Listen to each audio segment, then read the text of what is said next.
अल चवर छतर तख्त जी दे मालक दसां ही पातशाहियों की आत्मक जोत धन धन साहिब श्री गुरु ग्रंथ साहिब महाराज सच्चे पातशाह जी दी पावन पवित्र हजूरी अंदर गुरुद्वारा मंजी साहिब दीवान हाल सचखंड श्री हरमंदर साहिब श्री अमृतसर साहिब जी विखे दिन दे चौथे पैर दे सुंदर दीवान चल रहे हैं। सजे हुए दीवाना अंदर अति सन्मानयोग रागी ਸਿੰਘਾਂ पासों आप संगतां ने अमृतमयी इलाही गुरबाणी का कीर्तन सरवण किया है। आओ गुर संगत जी हुण समा है जो चल रही लड़ीवार गुर इतिहास की कथा आपां सरवण करते आ रहे हाँ। कल दे दीवाना विच आपां सरवण कीता सी शहीदां दे सरताज शांति दे पुंज बाणी के बोहित परतख हार पंचम पातशाह धन गुरु श्री गुरु अर्जन देव साहब सच्चे पातशाह जी श्री अमृतसर साहब की धरती ते विराजमान ने। बेअंती संगतां सतगुरु जी के दर्शन करने वास्ते आउंदियां ने। सतगुरु जी का कीमती उत्तम उपदेश सुन के उस उपदेश नूं धारण करदियां ने। सतगुरु जी की पावन हजूरी विच गुरु के सेवक भाई गुरमुख जी रहिंदे हन। इन्हां ने बेनती की है महाराज कोई ऐसे सिख दे दर्शन कराओ जिहड़ा सिख सन्मुख होवे जिहदे ते तुहाडी बहुती खुशी होवे जिहड़ा तुहाडे भाणे नूं खुशी खुशी मनदा होवे। धन गुरु अर्जन देव साहब जी ने भाई गुरमुख जी की बेनती सुन के सतगुरां ने भाई गुरमुख नूं गुजरात शहर भेजिया है। महाराज कहंदे ने उस शहर दे विच साडा एक सिख भाई भिखारी वो रहिंदा है। सतगुरां दा हुक्म मन के भाई गुरमुख जी चल पे। नगर वालियां तो पुछ के भाई भिखारी जी दे घर पहुँचे ने। भाई भिखारी जी दे दर्शन कीते। देखिया भाई साहब जी उस वेले दरी सी रहे सन ते घर दे विच पुत्र दे विआह दी खुशी सी। घर वाली इस्त्रियां सारियां मिल के गीत गा रही सन खुशी दे। भाई साहब जी ने जाके दसिया कि मैं अमृतसर तो आया, मेरा नाम गुरमुख है। जदों भाई भिखारी जी ने सुनिया तो बड़ी छेती उठ के खड़े हुए ने। कहन लगे कि तुसीं अमृतसर तो आए हो, गुरु की नगरी तो आए हो। नमस्कार कीती है, पैरी पैना कीता है, बड़े प्यार दे नाल कोल बिठा लिया। भाई गुरमुख जी ने देखिया भिखारी जी उस वेले दरी सी रहे सन ते मन विच फुरन आया कि गुरु साहब जी तां कहिंदे सी कि सन्मुख सिख है पर ये तां घर दे कम्मां दे विच रुझा है। भाई गुरमुख जी ने भिखारी जी ने भाई गुरमुख दे मन की जान लई। बाहों फड़िया ते घर दे विच सारा समान जिहड़ा पिया सी पुत्र दे विआह दा। कहण लगे देख आ पुत्र दे विआह वास्ते गहणे तैयार कीते ने, आ वस्त्र तैयार कीते हन ते आ पुत्र दे विआह वास्ते मठियाइयां जिहड़ियां ने वो तैयार हो रहीआं ने। ते फिर अगे गए ते मृतक दा समान पिया सी। कहण लगे जदों भाई साहब ने देखिया एक तख्ता ते एक खफन पिया है। देख के भाई गुरमुख जी हैरान होए ते भिखारी जी नूं पुछण लगे। कहंदे भाई साहब ये विआह दीआं समग्रियां ते ठीक ने, आ मृतक वाला समान। भाई गुरमुख जी दा ये सवाल सुन के भाई भिखारी जी कहंदे इहदी भी बड़ी लोड़ है, समा आउण ते दसांगे। रात इन्हां दी सेवा कीती, दिन चढ़िया, पुत्र दी जंज गई है, नौं विआह के लिआंदी है। घर विच खुशी दा माहौल सी पर पुत्र दे पेट विच सूल उठी ते पुत्र चढ़ाई कर गया। भाई भिखारी जी ने वो जड़ियां सारियां समग्रियां मृतक दियां रखियां सन वो खफन पुत्र दे गल पाया, उस दा इशनान करा के तख्ते ते रखिया ते संस्कार करन वास्ते लै गए। बाणी पढ़दियां भाई भिखारी जी ने अपने पुत्र नूं विदा कीता है, हथीं संस्कार कीता। जदों वापस आए ते ओह दरी विछाई है ते सारियां नूं कहा आओ बैठो, बैठ के कीर्तन करिए। जदों भाई भिखारी जी एकांत विच मिले गुरमुख जी नूं ते भाई गुरमुख ने रात नूं पुछ लिया। भाई भिखारी नूं कहण लगे गुरसिखा तैनूं इस गल का ज्ञान सी पहलां ही ਤੇ ਭਾਈ ਭਿਖਾਰੀ ਜੀ ਕਹਿੰਦੇ ਗੁਰੂ ਦੀ ਕਿਰਪਾ ਹੈ। ਗੁਰਮੁਖ ਜੀ ਕਹਿੰਦੇ ਫਿਰ ਗੁਰੂ ਦਾ ਤੂੰ ਇੰਨਾ ਪਿਆਰ ਵਾਲਾ ਸਿੱਖ ਹੈ ਤੇ ਗੁਰੂ ਅਰਜਨ ਦੇਵ ਸਾਹਿਬ ਨੂੰ ਕਹਿ ਕੇ ਪੁੱਤ ਦੀ ਉਮਰ ਹੀ ਵਧਾ ਲੈਂਦਾ। ਭਾਈ ਭਿਖਾਰੀ ਜੀ ਸੁਣ ਕੇ ਕਹਿਣ ਲੱਗੇ ਇਹ ਮਨਮੁਖ ਦੀ ਰੀਤ ਹੈ, ਪਰਮਾਤਮਾ ਵਾਹਿਗੁਰੂ ਦੇ ਭਾਣੇ ਵਿੱਚ ਦਖਲ ਦੇਣਾ। ਜਿਹੜੇ ਗੁਰਮੁਖ ਹਨ ਉਹ ਪਰਮਾਤਮਾ ਦੇ ਭਾਣੇ ਨੂੰ ਖੁਸ਼ੀ ਖੁਸ਼ੀ ਮੰਨਦੇ ਹਨ। ਉਸ ਵਕਤ ਭਾਈ ਗੁਰਮੁਖ ਜੀ ਸੁਣ ਕੇ ਕਹਿਣ ਲੱਗੇ ਸਿੱਖਾ ਇੰਨਾ ਮਹਾਨ ਤੇਰਾ ਜੀਵਨ ਹੈ। ਜੇ ਗੁਰੂ ਸਾਹਿਬ ਨੂੰ ਮੈਂ ਬੇਨਤੀ ਕੀਤੀ ਸੀ ਕਿ ਕੋਈ ਭਾਣਾ ਮੰਨਣ ਵਾਲਾ ਸਿੱਖ ਦੱਸੋ, ਤੇ ਸੱਚਮੁੱਚ ਗੁਰੂ ਸਾਹਿਬ ਜੀ ਨੇ ਵੈਸੇ ਹੀ ਸਿੱਖ ਦੇ ਦਰਸ਼ਨ ਕਰਾਏ ਨੇ। ਤੂੰ ਵੀ ਧੰਨ ਹੈ। ਇਹ ਅਵਸਥਾ ਮਿਲੀ ਕਿਸ ਤਰ੍ਹਾਂ? ਤੇ ਭਾਈ ਸਾਹਿਬ ਜੀ ਨੇ ਉੱਤਰ ਦਿੱਤਾ, ਕਹਿਣ ਲੱਗੇ ਤਾਂ ਤੇ ਭੋ ਗੁਰਮੁਖ ਸੁਨ ਲੀਜੈ, ਭਾਣਾ ਮਾਨਣ ਮਨ ਥਿਰ ਕੀਜੈ। ਕਿ ਭਾਣਾ ਜਿਹੜਾ ਹੈ ਜੇ ਮਨ ਟਿਕਿਆ ਹੋਵੇ ਤਾਂ ਫਿਰ ਮੰਨਿਆ ਜਾ ਸਕਦਾ ਹੈ। ਕਹਿਣ ਲੱਗੇ ਮਨ ਕਿਸ ਤਰ੍ਹਾਂ ਟਿਕਦਾ ਹੈ? ਤੇ ਭਾਈ ਸਾਹਿਬ ਕਹਿਣ ਲੱਗੇ ਸਤਿਨਾਮ ਕੋ ਸਿਮਰਨ ਕਰਨੋ, ਤਨ ਹੰਤਾ ਕੋ ਹਿਰਦੈ ਬਸਰਨੋ। ਸਤਿਨਾਮ ਦਾ ਸਿਮਰਨ ਕਰਕੇ, ਨਾਮ ਜਪ ਕੇ ਇਹ ਅਵਸਥਾ ਬਣਦੀ ਹੈ। ਫਿਰ ਮਨ ਟਿਕਾ ਵਿੱਚ ਆਉਂਦਾ ਹੈ। ਫਿਰ ਸਾਰੀਆਂ ਵਸਤੂਆਂ ਹੀ ਝੂਠੀਆਂ ਲੱਗਦੀਆਂ ਨੇ। ਜਦੋਂ ਮਨ ਟਿਕ ਜਾਵੇ ਫਿਰ ਪਰਮਾਤਮਾ ਅਕਾਲ ਪੁਰਖ ਦਾ ਜੋ ਕੀਤਾ ਹੈ ਉਹ ਭਲਾ ਹੀ ਲੱਗਦਾ ਹੈ। ਇਸ ਤਰ੍ਹਾਂ ਭਾਈ ਗੁਰਮੁਖ ਜੀ ਨੇ ਭਿਖਾਰੀ ਜੀ ਤੋਂ ਸੁਣਿਆ। ਦੋਵੇਂ ਹੱਥ ਜੋੜੇ ਕਹਿਣ ਲੱਗਾ ਮੈਂ ਦਿਲੋਂ ਤੈਨੂੰ ਸੀਸ ਝੁਕਾਉਣਾ ਹਾਂ। ਫਿਰ ਭਾਈ ਗੁਰਮੁਖ ਜੀ ਵਾਪਸ ਅੰਮ੍ਰਿਤਸਰ ਆਏ ਨੇ। ਗੁਰੂ ਅਰਜਨ ਦੇਵ ਸਾਹਿਬ ਦੇ ਚਰਨਾਂ 'ਚ ਨਮਸਕਾਰ ਕੀਤੀ। ਦੇਖ ਕੇ ਸਤਿਗੁਰੂ ਜੀ ਮੁਸਕਰਾ ਪਏ। ਮਹਾਰਾਜ ਕਹਿਣ ਲੱਗੇ ਸੁਣਾ ਭਾਈ ਗੁਰਮੁਖ ਕਿਸ ਤਰ੍ਹਾਂ ਦਾ ਸਿੱਖ ਦਾ ਜੀਵਨ ਦੇਖਿਆ? ਤੇ ਭਾਈ ਗੁਰਮੁਖ ਜੀ ਨੇ ਦੋਨੋਂ ਹੱਥ ਜੋੜ ਕੇ ਬੇਨਤੀ ਕੀਤੀ। ਕਹਿਣ ਲੱਗਾ ਮਹਾਰਾਜ ਤੁਹਾਡੇ ਸਿੱਖ ਵੀ ਅਡੋਲ ਹਨ, ਉਹਨਾਂ ਦੀ ਮਹਿਮਾ ਬਿਆਨ ਨਹੀਂ ਕੀਤੀ ਜਾ ਸਕਦੀ। ਜਿਹੜੇ ਦੁੱਖ ਸੁੱਖ ਦੇ ਵਿੱਚ ਇੱਕ ਸਮਾਨ ਬਿਰਤੀ ਰੱਖਦੇ ਨੇ, ਪ੍ਰਸੰਨ ਰਹਿੰਦੇ ਹਨ। ਇਹ ਸਾਰਾ ਪ੍ਰਸੰਗ ਜਿਹੜਾ ਸੀ ਸੰਗਤਾਂ ਦੇ ਬੈਠਿਆਂ ਗੁਰੂ ਸਾਹਿਬ ਜੀ ਨੂੰ ਭਾਈ ਗੁਰਮੁਖ ਜੀ ਨੇ ਇੱਥੇ ਆ ਕੇ ਸੁਣਾਇਆ ਸੀ।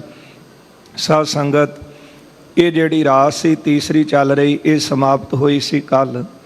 ਸ਼੍ਰੀ ਗੁਰੂ ਪ੍ਰਤਾਪ ਸੂਰਜ ਗ੍ਰੰਥ, ਜਿਹੜਾ ਗ੍ਰੰਥ ਭਾਈ ਸਾਹਿਬ ਭਾਈ ਸੰਤੋਖ ਸਿੰਘ ਜੀ ਉਹਨਾਂ ਨੇ ਲਿਖਿਆ ਹੈ। ਤੇ ਜਿਸ ਗ੍ਰੰਥ ਦੇ ਵਿੱਚ ਗੁਰੂ ਨਾਨਕ ਸਾਹਿਬ ਜੀ ਤੋਂ ਲੈ ਕੇ ਗੁਰੂ ਅੰਗਦ ਦੇਵ ਸਾਹਿਬ ਜੀ ਤੋਂ ਲੈ ਕੇ ਗੁਰੂ ਗੋਬਿੰਦ ਸਿੰਘ ਮਹਾਰਾਜ ਜੀ ਤੱਕ 9 ਸਤਿਗੁਰਾਂ ਦਾ ਇਤਿਹਾਸ ਸ਼੍ਰੀ ਗੁਰੂ ਪ੍ਰਤਾਪ ਸੂਰਜ ਗ੍ਰੰਥ ਵਿੱਚ ਹੈ।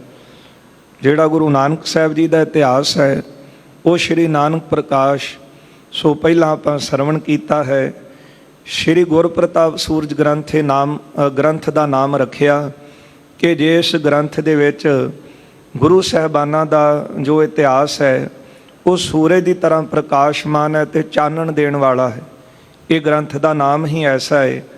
ਤੇ ਫਿਰ ਪ੍ਰੇਮੀ ਜਨ ਕਹਿਣ ਲੱਗੇ ਭਾਈ ਸਾਹਿਬ ਸੂਰਜ ਦੀਆਂ ਤੇ 12 ਰਾਸਾਂ ਹੁੰਦੀਆਂ ਨੇ, ਕਿਉਂਕਿ 12 ਮਹੀਨੇ ਹੁੰਦੇ ਨੇ ਇੱਕ ਸਾਲ ਦੇ ਵਿੱਚ।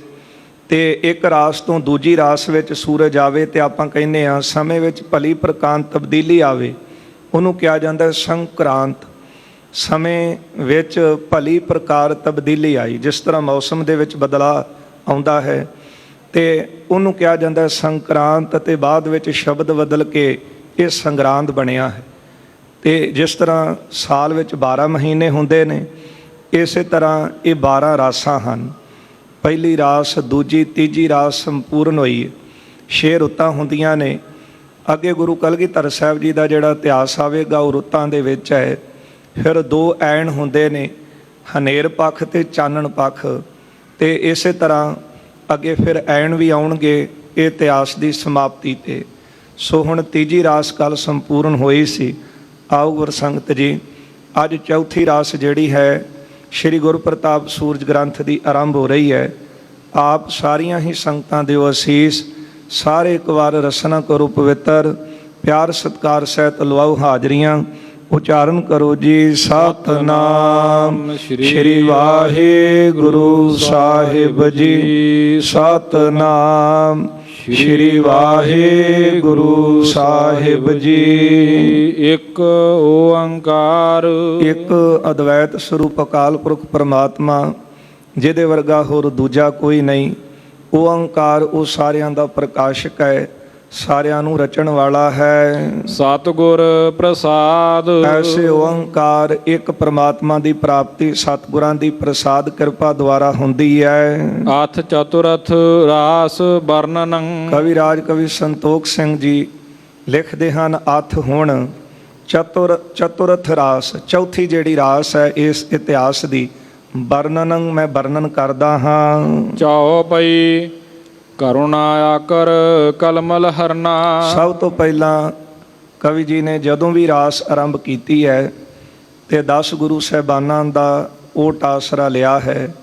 ਗੁਰੂ ਨਾਨਕ ਸਾਹਿਬ ਜੀ ਤੋਂ ਲੈ ਕੇ ਗੁਰੂ ਗੋਬਿੰਦ ਸਿੰਘ ਮਹਾਰਾਜ ਜੀ ਤੱਕ ਚਰਨਾਂ ਵਿੱਚ ਅਰਦਾਸਾਂ ਕੀਤੀਆਂ ਨੇ ਕਿ ਜਦੋਂ ਕੋਈ ਸਿੱਖ ਕੋਈ ਕਾਰਜ ਆਰੰਭ ਕਰਦਾ ਹੈ ਉਸ ਵੇਲੇ ਆਪਣੇ ਗੁਰੂ ਦੀ ਟੇਕ ਲੈਂਦਾ ਹੈ, ਅਰਦਾਸ ਕਰਦਾ ਹੈ। ਵੈਸੇ ਕੋਈ ਵੀ ਮਨੁੱਖ ਹੈ ਕਿਸੇ ਧਰਮ ਨਾਲ ਉਹ ਸੰਬੰਧ ਰੱਖਦਾ ਹੈ ਤੇ ਸਭ ਤੋਂ ਪਹਿਲਾਂ ਆਪਣੇ ਇਸ਼ਟ ਦੇਵ ਦਾ ਉਹ ਮੰਗਲ ਕਰਦਾ ਹੈ, ਜਿਹਨੂੰ ਉਹ ਧਿਆਉਂਦਾ ਹੈ।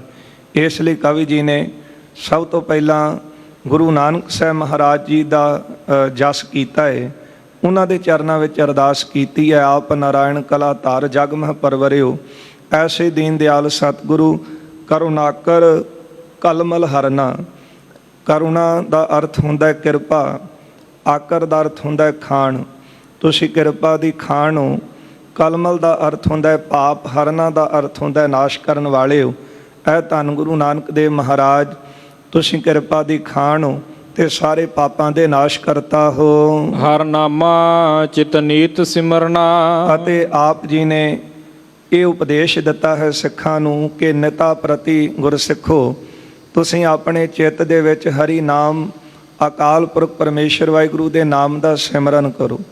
ਜਿੱਥੇ ਵੀ ਗੁਰੂ ਨਾਨਕ ਸਾਹਿਬ ਸੱਚੇ ਪਾਤਸ਼ਾਹ ਜੀ ਨੇ ਆਪਣੇ ਮੁਬਾਰਕ ਚਰਨ ਪਾਏ, ਇਹੋ ਉਪਦੇਸ਼ ਗੁਰੂ ਨਾਨਕ ਸਾਹਿਬ ਜੀ ਨੇ ਸਾਰਿਆਂ ਨੂੰ ਦਿੱਤਾ ਹੈ।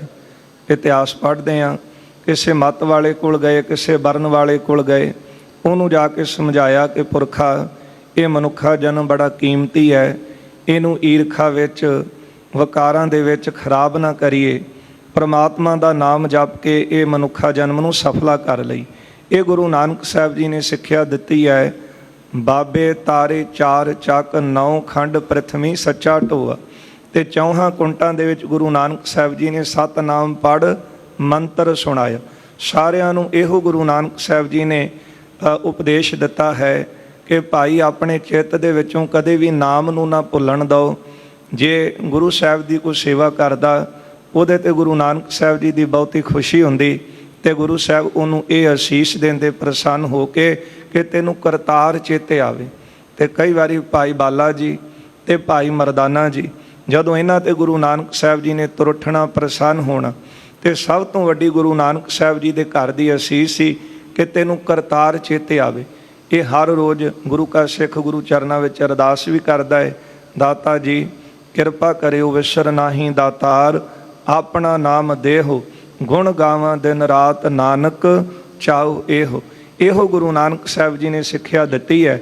ਹਰ ਨਾਮਾ ਚਿੱਤ ਨੀਤ ਸਿਮਰਨਾ। ਹਰੀ ਦਾ ਨਾਮ ਜੋ ਹੈ ਪਰਮਾਤਮਾ ਦਾ, ਚਿੱਤ ਦੇ ਵਿੱਚ ਨਿਤ ਇਹਨੂੰ ਸਿਮਰ ਕਿ ਜਿਸ ਤਰ੍ਹਾਂ ਹਰ ਰੋਜ਼ ਭੋਜਨ ਦੀ ਲੋੜ ਸਰੀਰ ਨੂੰ ਹੈ, ਆਤਮਾ ਦੀ ਖੁਰਾਕ ਪਰਮਾਤਮਾ ਦਾ ਨਾਮ ਸਿਮਰਨ ਹੈ। ਨਿਤ ਆਪਣੇ ਚਿੱਤ ਦੇ ਵਿੱਚ ਉਹਦਾ ਸਿਮਰਨ ਕਰ। ਮਰਨਾ ਜਨਮ ਨਾ ਏਵ ਜਗ ਤਰਨਾ। ਇਹ ਉਪਦੇਸ਼ ਦੇ ਕੇ ਗੁਰੂ ਸਾਹਿਬ ਜੀ ਨੇ ਸਿੱਖਿਆ ਦਿੱਤੀ ਸੀ ਕਿ ਨਾਮ ਜਪਣ ਦੇ ਨਾਲ ਤੈਨੂੰ ਪ੍ਰਾਪਤੀ ਕੀ ਹੋਵੇਗੀ? ਮਰਨਾ ਜਨਮ ਨਾ, ਜਨਮ ਅਤੇ ਮਰਨ ਤੇਰਾ ਦੋਨੋਂ ਹੀ ਨਾਮ ਜਪ ਕੇ ਕੱਟਿਆ ਜਾਵੇਗਾ। ਇਸ ਲਈ ਜਿਹੜੇ ਨਾਮ ਜਪਣ ਕੇ ਏਵ ਜਗ ਤਰਨਾ, ਨਾਮ ਜਪਣ ਵਾਲੇ ਹੀ ਇਸ ਤਰ੍ਹਾਂ ਸੰਸਾਰ ਤੋਂ ਤਰਨਗੇ। ਤਰੁਣਾਪਨ ਬਿਰਖਾ ਨਹਿ ਕਰਨਾ। ਅਤੇ ਜਿਹੜਾ ਤਰੁਣਾਪਨ ਜਵਾਨੀ ਹੈ, ਇਸ ਨੂੰ ਸਫਲਾ ਕਰਨ ਵਾਸਤੇ ਸਤਿਗੁਰਾਂ ਨੇ ਕਿਹਾ ਭਾਈ ਨਾਮ ਜਪੋ। ਕਈ ਵਾਰੀ ਮਨ ਵਿੱਚ ਇਹ ਖਿਆਲ ਆਉਂਦਾ ਕਿ ਸਮਾਂ ਬਹੁਤ ਹੈ, ਪਰ ਗੁਰੂ ਸਾਹਿਬ ਜੀ ਨੇ ਤਾਂ ਕਿਹਾ ਹੈ ਕਿ ਜਦੋਂ ਵੀ ਜੀਵ ਹੋਸ਼ ਸੰਭਾਲੇ ਤੇ ਨਾਮ ਦੇ ਵਿੱਚ ਆਪਣਾ ਜੀਵਨ ਜਿਹੜਾ ਹੈ ਉਹ ਬਤੀਤ ਕਰੇ। ਜਾਂ ਜਿਹੜੇ ਨਾਮ ਜਪਦੇ ਹਨ, ਇੰਝ ਕਹਿ ਲਓ ਜਾਗੇ ਹੀ ਉਹ ਹਨ। ਬਾਕੀ ਤਾਂ ਗੁਰਦੇਵ ਕਹਿੰਦੇ ਨੇ ਸੁੱਤਿਆਂ ਹੀ ਆਪਣਾ ਜੀਵਨ ਜਿਹੜਾ ਹੈ ਉਹ ਖਰਾਬ ਕਰ ਰਹੇ ਹਨ। ਜੋ ਜਾਗੇ ਸੇ ਉਭਰੇ, ਸੂਤੇ ਗਏ ਮੁਹਾਏ।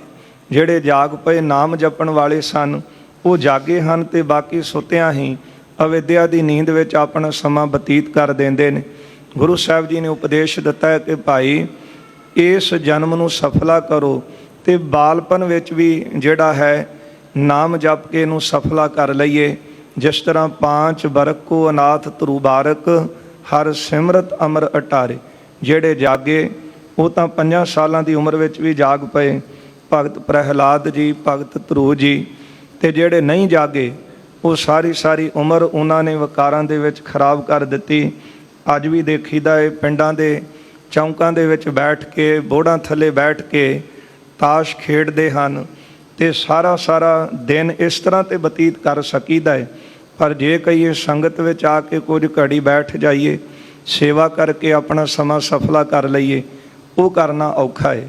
ਪਰ ਗੁਰੂ ਨਾਨਕ ਸਾਹਿਬ ਜੀ ਨੇ ਉਪਦੇਸ਼ ਹੀ ਦਿੱਤਾ ਹੈ, ਭਾਈ ਨਿਤ ਪਰਮਾਤਮਾ ਦੇ ਨਾਮ ਦਾ ਸਿਮਰਨ ਕਰ, ਤੇਰਾ ਜਨਮ ਮਰਨ ਕੱਟਿਆ ਜਾਵੇਗਾ, ਇਸ ਸੰਸਾਰ ਤੋਂ ਤੂੰ ਤਰੇਂਗਾ ਅਤੇ ਜਿਹੜੀ ਜਵਾਨੀ ਹੈ ਇਸ ਨੂੰ ਵੀ ਤੂੰ ਸਫਲਾ ਕਰ ਲੈ ਨਾਮ ਜਪ ਕੇ। ਬੰਦ ਹਾਥ ਸਤਿਗੁਰ ਸੁਖ ਕੰਦ। ਭਾਈ ਸੰਤੋਖ ਸਿੰਘ ਜੀ ਕਹਿੰਦੇ ਨੇ, ਜਿਨ੍ਹਾਂ ਗੁਰੂ ਨਾਨਕ ਸਾਹਿਬ ਸੱਚੇ ਪਾਤਸ਼ਾਹ ਨੇ ਸਾਨੂੰ ਇਹ ਸਭ ਤੋਂ ਉੱਤਮ ਸਿੱਖਿਆ ਦਿੱਤੀ ਹੈ, ਭੁੱਲੇ ਮਾਰਗ ਜਿਨਹਿ ਬਤਾਇਆ। ਅਸੀਂ ਤਾਂ ਭੁੱਲੇ ਪਏ ਸੀ, ਸਾਨੂੰ ਗੁਰੂ ਨਾਨਕ ਸਾਹਿਬ ਜੀ ਨੇ ਉੱਤਮ ਸਿੱਖਿਆ ਦੇ ਕੇ ਸਿੱਧੇ ਰਸਤੇ ਤੋਰਿਆ ਹੈ। ਐਸੇ ਸਤਿਗੁਰਾਂ ਨੂੰ, ਸੁੱਖਾਂ ਦੇ ਬੱਦਲ ਨੂੰ, ਸੁੱਖਾਂ ਦੇ ਦਾਤੇ ਨੂੰ, ਗੁਰੂ ਨਾਨਕ ਸਾਹਿਬ ਜੀ ਨੂੰ ਮੈਂ ਹੱਥ ਜੋੜ ਕੇ, ਦੋਵੇਂ ਹੱਥ ਜੋੜ ਕੇ ਨਮਸਕਾਰ ਕਰਦਾ ਹਾਂ। ਕੰਦਲ ਦਾਸਨ ਦੇਤੇ ਆਨੰਦ।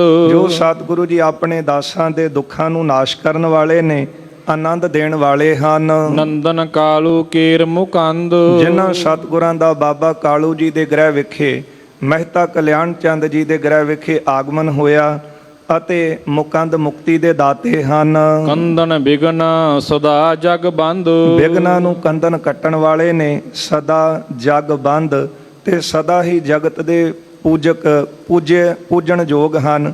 ਸਾਰਾ ਸੰਸਾਰ ਹੀ ਗੁਰੂ ਨਾਨਕ ਸਾਹਿਬ ਸੱਚੇ ਪਾਤਸ਼ਾਹ ਜੀ ਨੂੰ ਪੂਜ ਰਿਹਾ ਹੈ। ਜਿੱਥੇ ਵੱਡੇ ਸਿੱਧ ਕਰਾਮਾਤੀ ਸਨ, ਪਰ ਅਖੀਰ ਉਹਨਾਂ ਸਿੱਧਾਂ ਨੇ ਵੀ ਹੱਥ ਜੋੜ ਕੇ ਗੁਰੂ ਨਾਨਕ ਸਾਹਿਬ ਜੀ ਨੂੰ ਨਮਸਕਾਰ ਕੀਤੀ ਤੇ ਬਚਨ ਕਹੇ ਸਨ, ਸਿੱਧ ਬੋਲਣ ਸ਼ੁਭ ਬਚਨ, ਧੰਨ ਨਾਨਕ ਤੇਰੀ ਵੱਡੀ ਕਮਾਈ। ਜੇ ਗੁਰੂ ਨਾਨਕ ਸਾਹਿਬ ਮਹਾਰਾਜ ਮੱਕੇ ਗਏ ਤੇ ਭਾਈ ਗੁਰਦਾਸ ਜੀ ਲਿਖਦੇ ਹਨ, ਧਰੀ ਨਿਸ਼ਾਨੀ ਕੌਂਸ ਦੀ ਮੱਕੇ ਅੰਦਰ ਪੂਜ ਕਰਾਈ।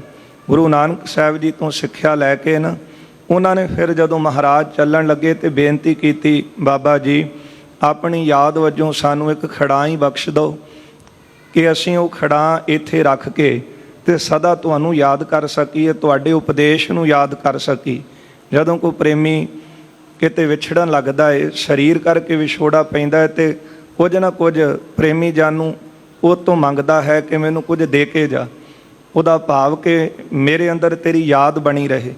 ਜਿਸ ਤਰ੍ਹਾਂ ਗੁਰੂ ਕਲਗੀਧਰ ਸਾਹਿਬ ਜੀ ਨੇ ਸਾਨੂੰ 5 ਕਕਾਰ ਬਖਸ਼ੇ ਹਨ ਤੇ ਇਹਨਾਂ ਦਾ ਭਾਵ ਵੀ ਇਹ ਹੈ ਕਿ ਸਾਨੂੰ ਹਮੇਸ਼ਾ ਗੁਰੂ ਦੀ ਯਾਦ ਬਣੀ ਰਹੇ। ਸਿੱਖੀ ਸਰੂਪ ਵੱਲ ਦੇਖ ਕਰਕੇ ਗੁਰੂ ਦੀ ਯਾਦ ਆਉਂਦੀ ਹੈ। ਇਸ ਤਰ੍ਹਾਂ ਗੁਰੂ ਨਾਨਕ ਸਾਹਿਬ ਜੀ ਨੂੰ ਬੇਨਤੀ ਕਰਕੇ ਉਹਨਾਂ ਕਾਜ਼ੀਆਂ ਨੇ ਮਹਾਰਾਜ ਜੀ ਤੋਂ ਖੜਾਂ ਦੀ ਮੰਗ ਕੀਤੀ ਸੀ ਤੇ ਸਾਧ ਸੰਗਤ ਭਾਈ ਗੁਰਦਾਸ ਲਿਖਦੇ ਹਨ, ਧਰੀ ਨਿਸ਼ਾਨੀ ਕੌਸ ਦੀ ਮੱਕੇ ਅੰਦਰ ਪੂਜ ਕਰਾਈ। ਉਹਨਾਂ ਨੇ ਫਿਰ ਖੜਾਂ ਆਪਣੇ ਮੱਕੇ ਅੰਦਰ ਰੱਖ ਕੇ ਤੇ ਗੁਰੂ ਨਾਨਕ ਸਾਹਿਬ ਸੱਚੇ ਪਾਤਸ਼ਾਹ ਜੀ ਨੂੰ ਯਾਦ ਕੀਤਾ। ਇਸ ਲਈ ਗੁਰੂ ਨਾਨਕ ਸਾਹਿਬ ਜੀ ਸਾਰਿਆਂ ਦੇ ਸਾਂਝੇ, ਸਾਰੇ ਜਗਤ ਦੇ ਪੂਜਣ ਯੋਗ ਹਨ। ਨੰਦਨ ਕਾਲੂ ਕੇਰ ਮੁਕੰਦ। ਕੰਦਨ ਬਿਗਨ ਸਦਾ ਜਗ ਬੰਦ। ਚੌਪਈ ਅੰਗਦ ਗੁਰੂ ਸਹਾਇਕ ਸੰਗ। ਅੱਗੇ ਦੂਸਰੇ ਪਾਤਸ਼ਾਹ ਧੰਨ ਗੁਰੂ ਅੰਗਦ ਦੇਵ ਸਾਹਿਬ ਜੀ ਦਾ ਮੰਗਲ ਕਰਦੇ ਹਨ। ਅੰਗਦ ਗੁਰੂ ਸਹਾਇਕ ਸੰਗ। ਧੰਨ ਗੁਰੂ ਅੰਗਦ ਦੇਵ ਸਾਹਿਬ ਸੱਚੇ ਪਾਤਸ਼ਾਹ ਸਦਾ ਆਪਣੇ ਸੇਵਕਾਂ ਦੇ ਸੰਗੀ ਹਨ, ਉਹਨਾਂ ਦੀ ਸਹਾਇਤਾ ਕਰਨ ਵਾਲੇ ਨੇ। ਸੰਗਤ ਸੇਵਤ ਸਹਿਤ ਉਮੰਗ। ਹਾਂ, ਜਿਹੜਾ ਵੀ ਉਹਨਾਂ ਦੀ ਸੇਵਾ ਕਰਦਾ ਹੈ ਸਹਿਤ ਉਮੰਗ ਉਤਸ਼ਾਹ ਦੇ ਨਾਲ ਤੇ ਮਹਾਰਾਜ ਉਹਦੇ ਤੇ ਕਿਰਪਾ ਕਰਦੇ ਹਨ। ਮੰਗਤ ਸਿੱਖ ਮੁਕਤ ਹਰ ਰੰਗ। ਹਾਂ, ਤੇ ਮੰਗਤ ਸਿੱਖ ਮੁਕਤ ਹਰ ਰੰਗ। ਧੰਨ ਗੁਰੂ ਅੰਗਦ ਦੇਵ ਸਾਹਿਬ ਸੱਚੇ ਪਾਤਸ਼ਾਹ ਜੀ ਸਿੱਖਾਂ ਦੇ ਸਹਾਈ ਹਨ। ਸੰਗਤ ਖੁਸ਼ੀ ਨਾਲ ਉਹਨਾਂ ਨੂੰ ਸੇਵਦੀ ਹੈ। ਸਿੱਖ ਆਪ ਤੋਂ ਵਾਹਿਗੁਰੂ ਪ੍ਰੇਮ ਵਾਲੀ ਮੁਕਤੀ ਮੰਗਦੇ ਹਨ, ਕਿਉਂਕਿ ਹੋਰ ਤਾਂ ਮੁਕਤੀ ਦੀ ਲੋੜ ਨਹੀਂ। ਰਾਜ ਨਾ ਚਾਹੋ ਮੁਕਤ ਨਾ ਚਾਹੋ, ਮਨ ਪ੍ਰੀਤ ਚਰਨ ਕਮਲਾਰੇ। ਜੇ ਮੁਕਤੀ ਹੈ ਤੇ ਇਹਦੇ ਵਿੱਚ ਹੀ ਅਸੀਂ ਮੁਕਤ ਹਾਂ ਕਿ ਸਾਡੇ ਅੰਦਰ ਤੁਹਾਡਾ ਪ੍ਰੇਮ ਬਣਿਆ ਰਹੇ, ਪ੍ਰੇਮ ਦੇ ਨਾਲ ਤੁਹਾਡੀ ਬਾਣੀ ਸੁਣੀਏ, ਪ੍ਰੇਮ ਦੇ ਨਾਲ ਤੁਹਾਡੀ ਬਾਣੀ ਪੜ੍ਹੀਏ, ਇਹਦੇ ਵਿੱਚ ਹੀ ਮੁਕਤਾਂ, ਹੋਰ ਮੁਕਤੀ ਕਿਹੜੀ ਚਾਹੀਦੀ। ਇਸ ਲਈ ਜਿਹੜੇ ਗੁਰੂ ਸਾਹਿਬ ਦੇ ਸੇਵਕ ਹਨ ਉਹ ਪ੍ਰੇਮ ਵਾਲੀ ਮੁਕਤੀ ਮੰਗਦੇ ਹਨ ਕਿ ਸਦਾ ਅਸੀਂ ਵਾਹਿਗੁਰੂ ਨਾਮ ਦੇ ਨਾਲ ਪ੍ਰੇਮ ਕਰੀਏ। ਮਹਾਰਾਜ ਕਿਰਪਾ ਕਰਕੇ ਸਾਨੂੰ ਤੁਰਟ ਕੇ ਇਹ ਮੁਕਤੀ ਦੇਵੋ। ਰੰਗਤ ਬ੍ਰਹਮ ਗਿਆਨ ਪ੍ਰਭ ਅੰਗ। ਅਤੇ ਫਿਰ ਸਤਿਗੁਰੂ ਜੀ ਪ੍ਰਭੂ ਦੇ ਪ੍ਰੀਤੀ ਵਾਲੇ ਬ੍ਰਹਮ ਗਿਆਨ ਵਿੱਚ ਰੰਗ ਦਿੰਦੇ ਹਨ। ਜਿਹੜਾ ਵਾਹਿਗੁਰੂ ਨਾਮ ਦੀ ਦਾਤ ਗੁਰਦੇਵ ਤੋਂ ਮੰਗਦਾ ਹੈ ਨਾ, ਤੇ ਗੁਰੂ ਅੰਗਦ ਦੇਵ ਸਾਹਿਬ ਸੱਚੇ ਪਾਤਸ਼ਾਹ ਜੀ ਰੰਗਤ ਬ੍ਰਹਮ ਗਿਆਨ ਪ੍ਰਭ ਅੰਗ, ਪਰਮਾਤਮਾ ਵਾਹਿਗੁਰੂ ਜੀ ਦੀ ਪ੍ਰੀਤੀ ਵਾਲੇ ਬ੍ਰਹਮ ਗਿਆਨ ਵਿੱਚ ਰੰਗ ਦਿੰਦੇ। ਊਂ ਤਾਂ ਗਿਆਨ ਬਹੁਤ ਲੋਕਾਂ ਕੋਲ ਹੈ, ਪਰ ਗੁਰੂ ਅੰਗਦ ਦੇਵ ਸਾਹਿਬ ਸੱਚੇ ਪਾਤਸ਼ਾਹ ਮਹਾਰਾਜ ਆਪਣੇ ਸਿੱਖਾਂ ਨੂੰ ਵਾਹਿਗੁਰੂ ਦੇ ਨਾਲ ਪ੍ਰੇਮ ਕਰਨ ਵਾਲਾ ਬ੍ਰਹਮ ਗਿਆਨ ਉਸ ਦੇ ਵਿੱਚ ਰੰਗ ਦਿੰਦੇ ਹਨ। ਦੀਨ ਦਿਆਲ ਸੇਵਤ ਜਿਨ ਲੀਨਾ। ਧੰਨ ਗੁਰੂ ਅਮਰਦਾਸ ਸਾਹਿਬ ਸੱਚੇ ਪਾਤਸ਼ਾਹ ਤੀਸਰੇ ਸਤਿਗੁਰਾਂ ਦੇ ਚਰਨਾਂ ਦਾ ਮੰਗਲ ਕਰਦੇ ਨੇ। ਭਾਈ ਸੰਤੋਖ ਸਿੰਘ ਦੀਨ ਦਿਆਲ ਸੇਵਤ ਜਿਨ ਲੀਨ, ਜਿਨ੍ਹਾਂ ਸਤਿਗੁਰਾਂ ਨੇ ਦੀਨ ਦਿਆਲ ਧੰਨ ਗੁਰੂ ਅੰਗਦ ਦੇਵ ਸਾਹਿਬ ਜੀ ਦੀ ਸੇਵਾ ਕਰਕੇ ਗੁਰਤਾ ਗੱਦੀ ਦਾ ਪਦ ਲਿਆ ਹੈ। ਲੀਨ ਪ੍ਰੇਮ ਮਹਿ ਕਬਹੁ ਦੁਖੀ ਨਾ। ਸਦਾ ਗੁਰੂ ਅੰਗਦ ਦੇਵ ਸਾਹਿਬ ਜੀ ਦੇ ਪ੍ਰੇਮ ਵਿੱਚ ਲੀਨ ਰਹਿੰਦੇ ਗੁਰੂ ਅਮਰਦਾਸ ਸਾਹਿਬ, ਤੇ ਫਿਰ ਜਦੋਂ ਬਖਸ਼ਿਸ਼ਾਂ ਮਿਲੀਆਂ ਨਾ, ਕਬਹੁ ਦੁਖੀ ਨਾ। ਤੇ ਮਹਾਰਾਜ ਜੀ ਦਾ ਹਿਰਦਾ ਐਸਾ ਸੀ ਕਿ ਕਦੇ ਵੀ ਕਿਸੇ ਨੂੰ ਦੁਖੀ ਨਹੀਂ ਸੀ ਦੇਖਦੇ, ਕਿਸੇ ਦਾ ਦੁੱਖ ਨਹੀਂ ਸੀ ਦੇਖ ਕੇ ਸਤਿਗੁਰੂ ਬਰਦਾਸ਼ਤ ਕਰਦੇ। ਸਦਾ ਕੋੜੀਆਂ ਦੀਆਂ ਕਤਾਰਾਂ ਜਿਹੜੀਆਂ ਸੀ ਉਹ ਬਾਹਰ ਲੱਗੀਆਂ ਰਹਿਣੀਆਂ। ਤੇ ਜੇ ਕਿਤੇ ਜਵਾਨ ਪੁੱਤ ਚੜ੍ਹਾਈ ਕਰ ਗਿਆ ਮਾਈ ਦਾ, ਉਹਨੇ ਵੀ ਆ ਕੇ ਬੇਨਤੀਆਂ ਕੀਤੀਆਂ, ਰੋਣ ਲੱਗੀ। ਤੇ ਗੁਰੂ ਸਾਹਿਬ ਜੀ ਨੇ ਭਾਈ ਬੱਲੂ ਨੂੰ ਭੇਜਿਆ ਸੀ ਕਿ ਕਿਉਂ ਰੋਂਦੀ ਹੈ ਮਾਈ, ਦੇਖ ਕੇ ਆ। ਤੇ ਭਾਈ ਬੱਲੂ ਨੇ ਆ ਕੇ ਦੱਸਿਆ, ਮਹਾਰਾਜ ਜਵਾਨ ਪੁੱਤ ਚੜ੍ਹਾਈ ਕਰ ਗਿਆ। ਤੇ ਮਹਾਰਾਜ ਜੀ ਇੰਨੇ ਕਿਰਪਾਲੂ ਗੁਰੂ ਅਮਰਦਾਸ ਸਾਹਿਬ ਸੱਚੇ ਪਾਤਸ਼ਾਹ, ਭੱਲੇ ਅਮਰਦਾਸ ਗੁਣ ਤੇਰੇ ਤੇਰੀ ਉਪਮਾ ਤੋਹੇ ਬਨ ਆਵੈ, ਇਹ ਬਚਨ ਕਰ ਦਿੱਤੇ ਕਿ ਸਾਡੇ ਹੁੰਦਿਆਂ, ਸਾਡੇ ਇੱਥੇ ਰਹਿੰਦਿਆਂ ਕਿਸੇ ਵੀ ਮਾਂ ਬਾਪ ਦੇ ਸਾਹਮਣੇ ਕਿਸੇ ਦਾ ਜਵਾਨ ਪੁੱਤ ਚੜ੍ਹਾਈ ਹੀ ਨਹੀਂ ਕਰੇ। ਤੇ ਭਾਈ ਸੰਤੋਖ ਸਿੰਘ ਜੀ ਲਿਖਦੇ ਨੇ ਕਿ ਕਿਸੇ ਮਨੁੱਖ ਨੇ ਕੀ ਚੜ੍ਹਾਈ ਕਰਨਾ ਸੀ। ਜਿੰਨਾ ਚਿਰ ਗੁਰੂ ਅਮਰਦਾਸ ਸਾਹਿਬ ਗੁਰਤਾ ਗੱਦੀ ਤੇ ਰਹੇ, ਕੋਈ ਪਸ਼ੂ ਪੰਛੀ ਵੀ ਉੱਥੇ ਨਾ ਮਰਿਆ ਦਿਸਿਆ। ਇਹ ਗੁਰੂ ਅਮਰਦਾਸ ਸਾਹਿਬ ਸੱਚੇ ਪਾਤਸ਼ਾਹ ਦੀਆਂ ਬਖਸ਼ਿਸ਼ਾਂ ਨੇ, ਜੋ ਸਤਿਗੁਰੂ ਕਿਸੇ ਦਾ ਦੁੱਖ ਨਹੀਂ ਦੇਖਦੇ। ਹੀਨ ਮੋਹ ਪੇ ਗਿਆਨ ਭਵੀਨਾ। ਹਾਂਜੀ, ਪੜ੍ਹ ਦੋ। ਬੀਨ ਸੋ ਅਮਰ ਗੁਰੂ ਸੁਖ ਦੀਨਾ। ਜਿਨ੍ਹਾਂ ਨੇ ਗੁਰੂ ਅਮਰਦਾਸ ਸਾਹਿਬ ਸੱਚੇ ਪਾਤਸ਼ਾਹ ਜੀ ਨੂੰ ਧਿਆਇਆ ਹੈ, ਉਹਨਾਂ ਦੇ ਸਤਿਗੁਰਾਂ ਨੇ ਮੋਹ ਨੂੰ ਖੀਨ ਨਾਸ ਕੀਤਾ ਤੇ ਗਿਆਨ ਵਿੱਚ ਪ੍ਰਬੀਨ ਕਰ ਦਿੱਤਾ। ਫਿਰ ਗੁਰੂ ਅਮਰਦਾਸ ਸਾਹਿਬ ਸੱਚੇ ਪਾਤਸ਼ਾਹ ਜੀ ਆਪਣੇ ਸਿੱਖਾਂ ਨੂੰ, ਸੇਵਕਾਂ ਨੂੰ ਸਦਾ ਸੁਖ ਹੀ ਦਿੰਦੇ ਹਨ। ਦੋਹਰਾ ਮਾਨ ਮਾਨ ਪਦ ਪਦਮ ਕੋ। ਅੱਗੇ ਚੌਥੇ ਪਾਤਸ਼ਾਹ ਧੰਨ ਗੁਰੂ ਰਾਮਦਾਸ ਸਾਹਿਬ ਸੱਚੇ ਪਾਤਸ਼ਾਹ ਜੀ ਦੇ ਚਰਨਾਂ ਦਾ ਮੰਗਲ ਕਰਦੇ ਹਨ। ਕਹਿੰਦੇ ਹਨ, ਚਰਨਾਂ ਕਮਲਾਂ ਨੂੰ ਮੈਂ ਆਪਣੇ ਮਨ ਦੇ ਵਿੱਚ ਟਿਕਾ ਕੇ ਪਾਣ ਜੋਰ ਸਨਮਾਨ। ਦੋਵੇਂ ਹੱਥ ਜੋੜ ਕੇ ਗੁਰੂ ਰਾਮਦਾਸ ਸਾਹਿਬ ਜੀ ਦਾ ਸਨਮਾਨ ਕਰਦਾ ਹਾਂ। ਮਾਨਸ ਮੈਂ ਹਰਦਾਸ ਸੁਤ। ਆਪਣੇ ਮਨ ਦੇ ਵਿੱਚ ਗੁਰੂ ਰਾਮਦਾਸ ਸਾਹਿਬ ਸੱਚੇ ਪਾਤਸ਼ਾਹ ਜੋ ਬਾਬਾ ਹਰਦਾਸ ਜੀ ਦੇ ਪੁੱਤਰ ਹਨ, ਵਸੋ ਸਦਾ ਮਮਾਨ। ਤੇ ਆਪਣੇ ਮਨ ਦੇ ਵਿੱਚ ਜੋ ਮੰਨਣ ਯੋਗ, ਸਾਰਿਆਂ ਦੇ ਮੰਨਣ ਯੋਗ ਹਨ ਸਤਿਗੁਰੂ ਗੁਰੂ ਰਾਮਦਾਸ ਜੀ, ਉਹਨਾਂ ਦੇ ਚਰਨ ਆਪਣੇ ਹਿਰਦੇ ਵਿੱਚ ਵਸਾ ਕੇ ਬਾਬਾ ਹਰਦਾਸ ਜੀ ਦੇ ਪੁੱਤਰ ਨੂੰ ਸਦਾ ਹੀ ਨਮਸਕਾਰ ਕਰਦਾ, ਸਦਾ ਹੀ ਉਹਨਾਂ ਦਾ ਸਨਮਾਨ ਕਰਦਾ ਹਾਂ। ਸੋਰਠਾ ਹਰ ਹਰ ਬਿਗਨ ਬਿਕਾਰ ਹਰ। ਪੰਜਵੇਂ ਪਾਤਸ਼ਾਹ ਗੁਰੂ ਅਰਜਨ ਦੇਵ ਸਾਹਿਬ ਸੱਚੇ ਪਾਤਸ਼ਾਹ ਜੀ ਦਾ ਮੰਗਲ ਕਰਦੇ ਹਨ। ਹਰ ਹਰ ਬਿਗਨ, ਜੋ ਗੁਰੂ ਅਰਜਨ ਦੇਵ ਸਾਹਿਬ ਸੱਚੇ ਪਾਤਸ਼ਾਹ ਬਿਗਨਾਂ ਨੂੰ ਹਰਨ ਵਾਲੇ ਨੇ, ਨਾਸ਼ ਕਰਨ ਵਾਲੇ ਨੇ, ਵਿਕਾਰਾਂ ਨੂੰ ਨਾਸ਼ ਕਰਦੇ ਹਨ। ਹਰ ਲਿਵ ਉਰ ਕੇ ਉਰਦੇ ਅਧਿਕ। ਹਿਰਦੇ ਵਿੱਚ ਪਰਮਾਤਮਾ ਵਾਹਿਗੁਰੂ ਦੇ ਨਾਲ ਲਿਵ ਜੋੜਨ ਵਾਲੇ ਹਨ। ਧਿਕ ਜਿਨ ਜਨ ਬਹੁ ਬਾਰ ਗੁਰ। ਤੇ ਕਹਿੰਦੇ ਹਨ, ਧਿਕ ਤਿਨ ਜਨ ਬਹੁ ਬਾਰ ਗੁਰ, ਅਰਜੁਨ ਬਚ ਪਰ ਹਰਿ। ਭਾਈ ਸੰਤੋਖ ਸਿੰਘ ਲਿਖਦੇ ਨੇ, ਉਹਨਾਂ ਦਾ ਜਨਮ ਤਰਕਾਰ ਹੈ।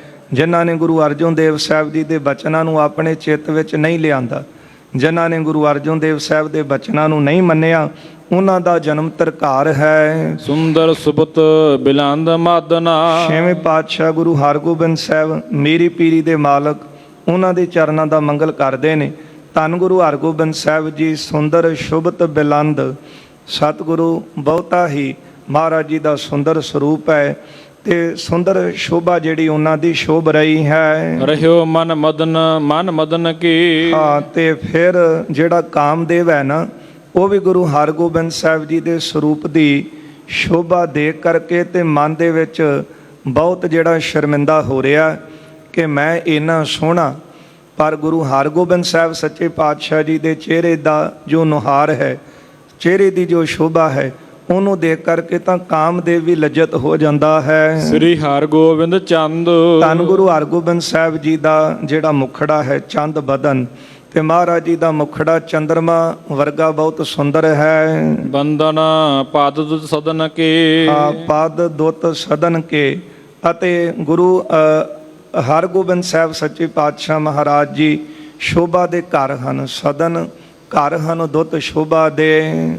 ਕਰੇ ਰੰਗ ਤੇ ਰਾਏ। ਸਤਵੇਂ ਪਾਤਸ਼ਾਹ ਗੁਰੂ ਹਰਿ ਸਾਹਿਬ ਜੀ ਦੇ ਚਰਨਾਂ ਦਾ ਮੰਗਲ ਕਰਦੇ ਨੇ, ਜਿਨ੍ਹਾਂ ਸਤਿਗੁਰਾਂ ਨੇ ਕਰੇ ਰੰਕ ਤੇ ਰਾਏ, ਜਿਨ੍ਹਾਂ ਨੇ ਰੰਕ ਕੰਗਾਲ ਤੋਂ, ਜਿਨ੍ਹਾਂ ਦੇ ਘਰ ਦੇ ਵਿੱਚ 2 ਵਕਤ ਦੀ ਰੋਟੀ ਵੀ ਨਹੀਂ ਸੀ, ਉਹਨਾਂ ਨੂੰ ਗੁਰੂ ਹਰਿ ਸਾਹਿਬ ਜੀ ਨੇ ਰਾਜੇ ਬਣਾ ਦਿੱਤਾ। ਜਦੋਂ ਕਾਲਾ ਆਪਣੇ ਭਤੀਜੇ ਲੈ ਕੇ ਗੁਰੂ ਹਰਿ ਸਾਹਿਬ ਜੀ ਦੀ ਸ਼ਰਨ ਆਇਆ ਨਾ, ਤੇ ਉਹਨਾਂ ਨੂੰ ਸਿਖਾ ਕੇ ਲਿਆਇਆ, ਗੁਰੂ ਸਾਹਿਬ ਦੇ ਦਰਬਾਰ ਵਿੱਚ ਜਾ ਕੇ ਆਪਣਾ ਪੇਟ ਵਜਾਇਓ। ਤੇ ਗੁਰੂ ਹਰਿ ਸਾਹਿਬ ਜੀ ਨੇ ਦੇਖ ਕੇ ਕਿਹਾ, ਕਾਲਿਆ ਇਹ ਕੀ ਕਹਿੰਦੇ ਨੇ? ਤੇ ਕਾਲਾ ਕਹਿੰਦਾ, ਮਹਾਰਾਜ ਮੇਰੇ ਭਤੀਜੇ ਨੇ ਕਹਿੰਦੇ ਨੇ ਕਿ ਭੁੱਖੇ ਹਾਂ।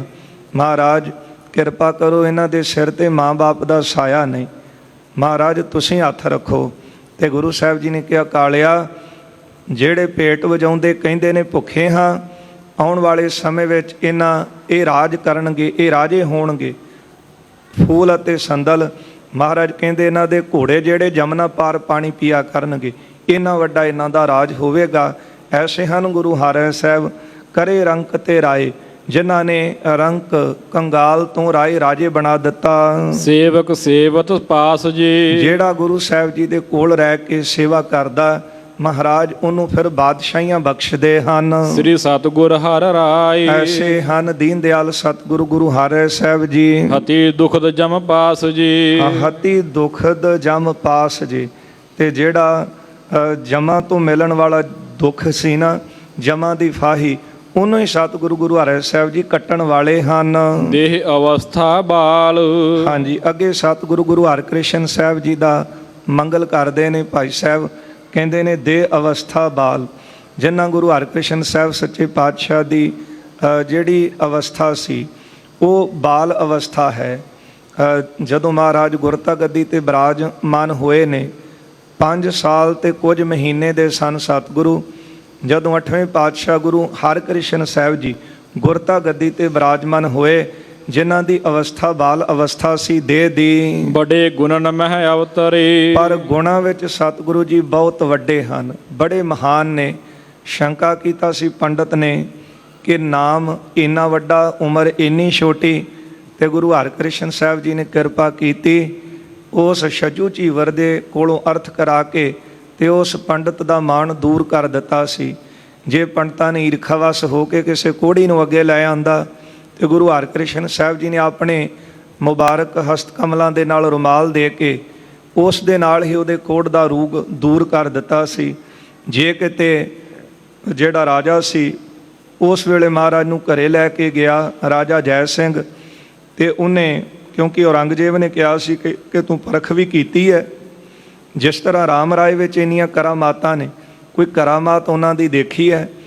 ਤੇ ਉਸ ਵੇਲੇ ਉਹਨਾਂ ਦੀ ਜਿਹੜੀ ਰਾਣੀ ਸੀ ਜੈ ਸਿੰਘ ਦੀ, ਗੋਲੀਆਂ ਵਾਲੇ ਬਸਤਰ ਪਾ ਕੇ ਬੈਠੀ, ਤੇ ਗੁਰੂ ਹਰਿਕ੍ਰਿਸ਼ਨ ਸਾਹਿਬ ਜੀ ਨੇ ਸਾਰਿਆਂ ਨੂੰ ਛੱਡ ਕੇ ਰਾਣੀ ਦੇ ਸਿਰ ਤੇ ਛੜੀ ਰੱਖ ਕੇ ਕਿਹਾ ਸੀ, ਆਹ ਹੈ ਰਾਣੀ।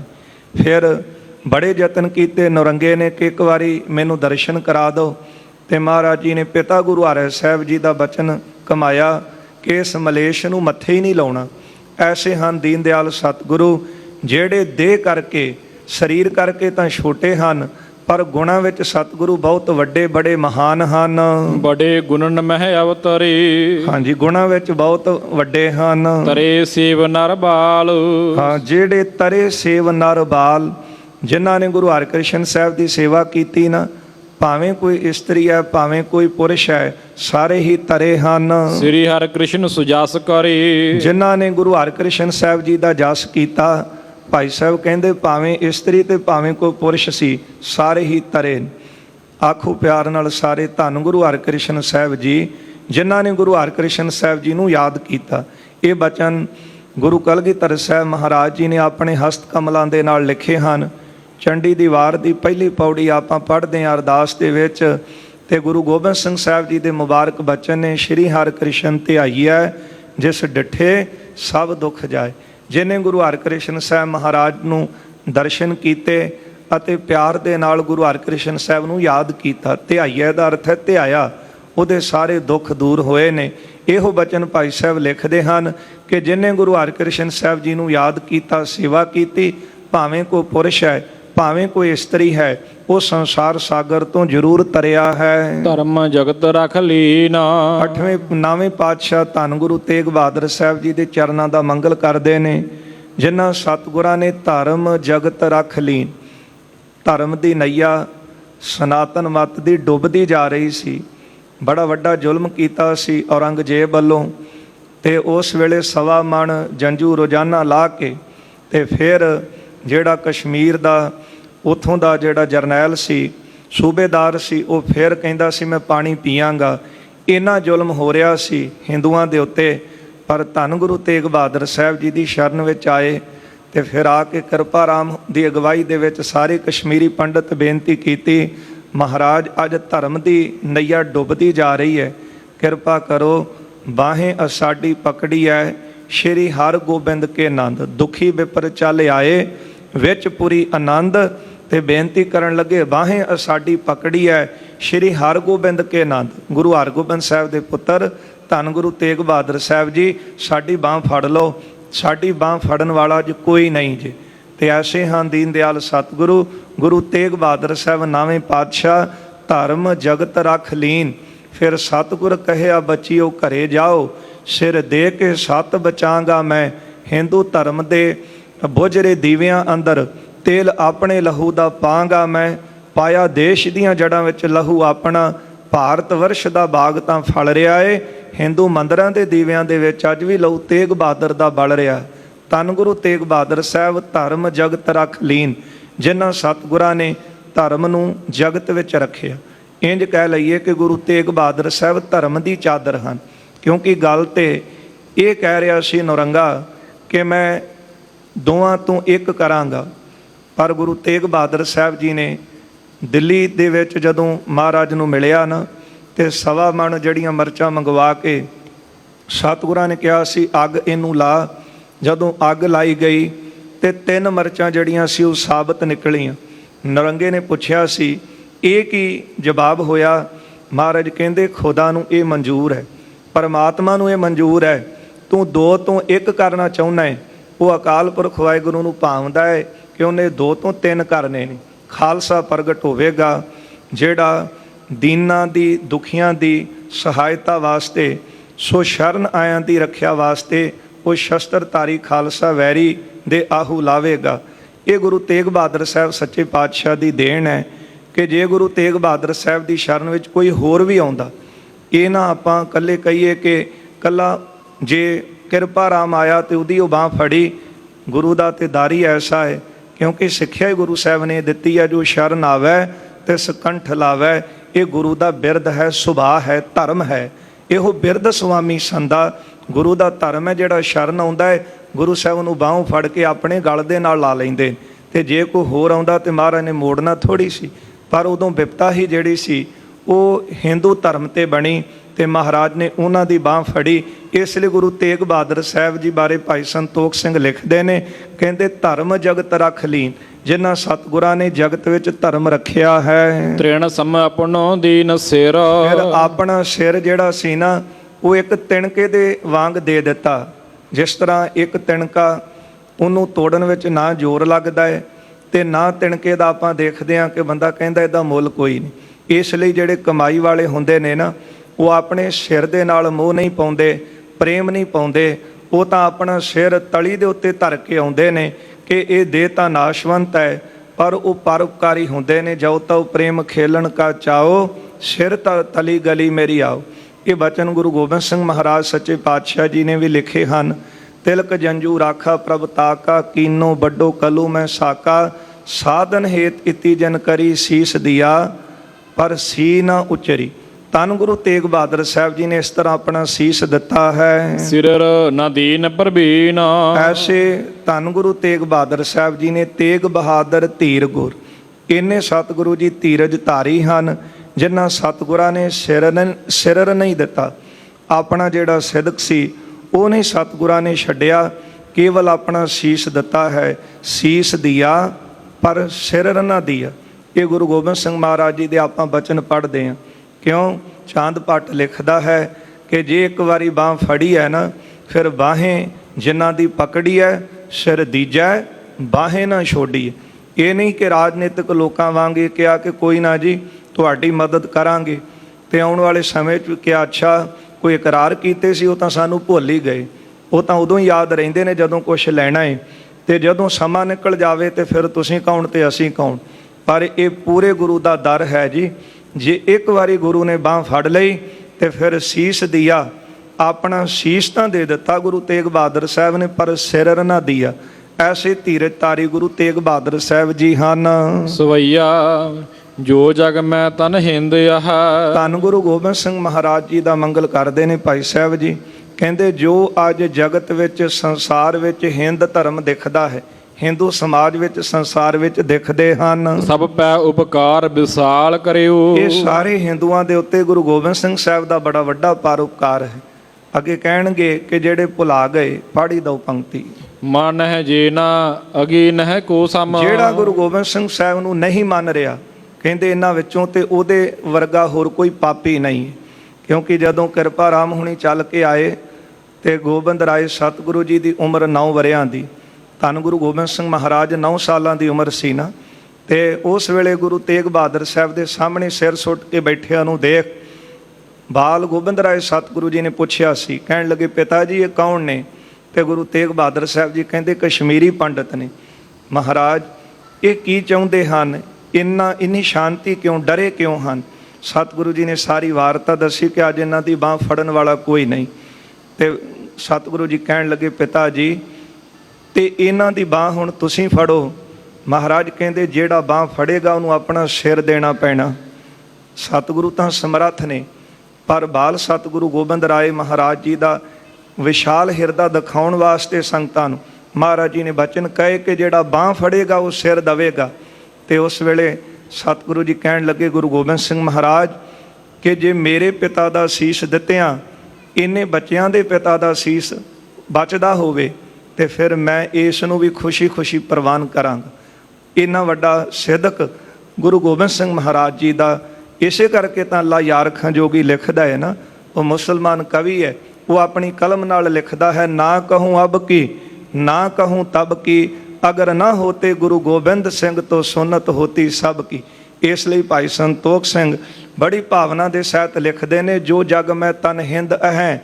ਆ ਜਿੰਨੇ ਵੀ ਤਨ ਸਰੀਰ ਦਿਸਦੇ ਨੇ ਨਾ, ਭਾਵੇਂ ਜਿੰਨਾ ਮਰਜੀ ਕਹੋ ਕਿ ਫਲਾਣਾ ਨੇ ਸਾਨੂੰ ਰੱਖਿਆ, ਫਲਾਣੇ ਨੇ, ਪਰ ਭਾਈ ਸੰਤੋਖ ਸਿੰਘ ਕਹਿੰਦੇ ਜਿੰਨੇ ਵੀ ਸਰੀਰ ਦਿਖਦੇ ਨੇ ਹਿੰਦੂਆਂ ਦੇ ਸੰਸਾਰ ਅੰਦਰ, ਅਹੈ ਸਭ ਪੈ ਉਪਕਾਰ ਵਿਸਾਲ ਕਰਿਓ। ਸਾਰਿਆਂ ਦੇ ਉੱਤੇ ਗੁਰੂ ਗੋਬਿੰਦ ਸਿੰਘ ਸਾਹਿਬ ਨੇ ਬੜਾ ਵੱਡਾ ਉਪਕਾਰ ਕੀਤਾ। ਫਿਰ ਮਨ ਹੈ ਜੇ ਨਾ, ਜਿਹੜਾ ਨਹੀਂ ਨਾ ਮੰਨਦਾ ਕਿ ਮੈਂ ਗੁਰੂ ਗੋਬਿੰਦ ਸਿੰਘ ਸਾਹਿਬ ਨੂੰ ਨਹੀਂ ਮੰਨ ਰਿਹਾ, ਤੇ ਭਾਈ ਸਾਹਿਬ ਕਹਿੰਦੇ ਨੇ ਅਗੀ ਨਹਿ ਕੋ ਸਮ, ਉਹਦੇ ਸਮਾਨ ਅਗੀ ਨਾਮ ਹੁੰਦਾ, ਉਹਦੇ ਸਮਾਨ ਕੋਈ ਪਾਪੀ ਨਹੀਂ ਹੈ। ਕਿਉਂ? ਕਿਉਂਕਿ ਜਿਹੜਾ ਕਿਸੇ ਦਾ ਕੀਤਾ ਪਰਉਪਕਾਰ ਭੁਲਾ ਦੇਵੇ ਨਾ, ਉਹਨੂੰ ਕਿਹਾ ਜਾਂਦਾ ਅਕਿਰਤ ਕਣ, ਤੇ ਅਕਿਰਤ ਕਣ ਨੂੰ ਵੱਡਾ ਪਾਪੀ ਮੰਨਿਆ ਜਾਂਦਾ ਹੈ ਕਿ ਕਿਸੇ ਦੇ ਕੀਤੇ ਉਪਕਾਰ ਨੂੰ ਭੁਲਾ ਦੇਣਾ। ਤੇ ਇਸ ਲਈ ਭਾਈ ਗੁਰਦਾਸ ਜੀ ਨੇ ਵੀ ਲਿਖਿਆ ਹੈ ਨਾ ਕਿ ਧਰਤੀ ਨੇ ਜਦੋਂ ਪੁਕਾਰ ਕੀਤੀ ਤੇ ਅਕਾਲ ਪੁਰਖ ਨੇ ਪੁੱਛਿਆ ਤੈਨੂੰ ਭਾਰ ਕਿਸ ਦਾ ਹੈ?